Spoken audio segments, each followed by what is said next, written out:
Il grande eroe polinesiano Maui era stato incaricato di sorvegliare il cammino verso l'oltretomba. Viveva nel mondo in superficie, mentre la madre, Bautaranga, viveva prevalentemente nell'oltretomba. A volte questa andava a trovare il figlio portando del cibo per entrambi. Quello per suo figlio però era freddo, mentre il suo sempre caldo. Questo grazie al segreto del fuoco custodito nell'oltretomba. Una volta, mentre la madre dormiva, Maui ne approfittò per assaggiare il suo cibo e, apprezzandolo molto di più di quello freddo, si decise di volerne scoprire il segreto.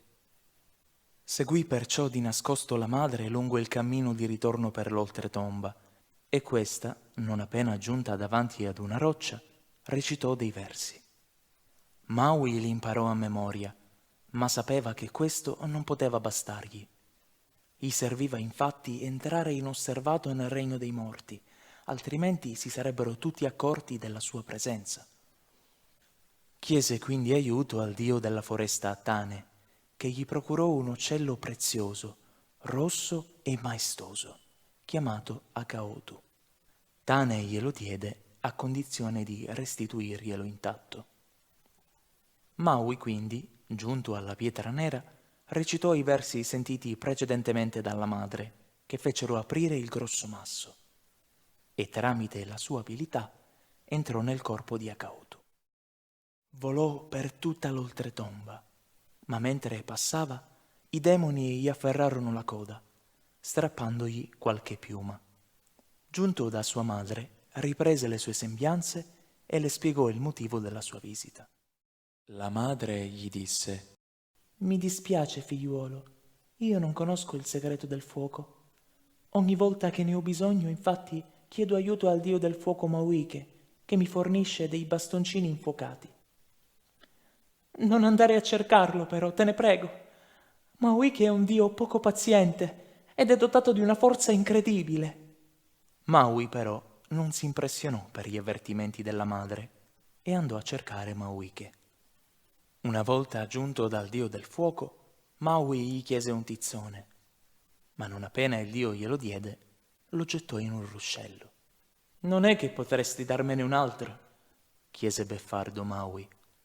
E Mauike, paziente, gliene diede un altro, ma anche questo venne subito gettato in acqua.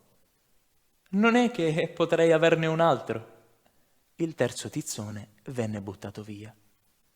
Al quarto tizzone, Maui era riuscito nel suo intento. Il dio del sole aveva perso la pazienza. Senti, piccoletto, adesso è meglio che te ne vai, o ti farò volare via io da qui. Ma Maui lo sfidò ad una prova di forza. Maui che allora entrò in casa per poter indossare il suo warmaro da combattimento e non appena uscì, con sua grande meraviglia, si accorse che Maui era diventato molto più grande di prima. Il dio del sole corse contro di lui, afferrandolo e facendolo volare altissimo. Ma non appena a mezz'aria, Maui si fece così leggero che non subì alcun impatto una volta giunto a terra. Maui che ci provò di nuovo, ma di nuovo Maui, leggero come l'aria, rimase illeso. Il dio del fuoco, sfinito dallo sforzo, venne gettato in aria 2 volte, a sua volta da Maui, che lo ferì gravemente. A quel punto Mauike chiese di essere risparmiato. Basta, ti prego, farò tutto quello che desideri. Maui allora: «Voglio che mi mostri il segreto del fuoco». Entrarono quindi nella casa di Mauike, dove questo gli mostrò alcuni rami secchi, che sfregati tra di loro produssero il fuoco. Fuoco che però si trasformò in un grande incendio e divampò l'abitazione del dio.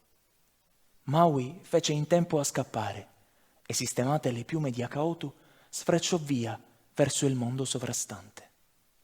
Durante la fuga si accorse che l'incendio si era propagato per tutta l'oltretomba fino al mondo dei vivi. Servitosi del fuoco, anche gli esseri umani potettero apprezzare la bontà dei cibi caldi, ma non appena l'incendio si spense, l'unico a conoscere il segreto del fuoco fu appunto Maui, che a quel punto, felicemente, condivise con tutta l'umanità.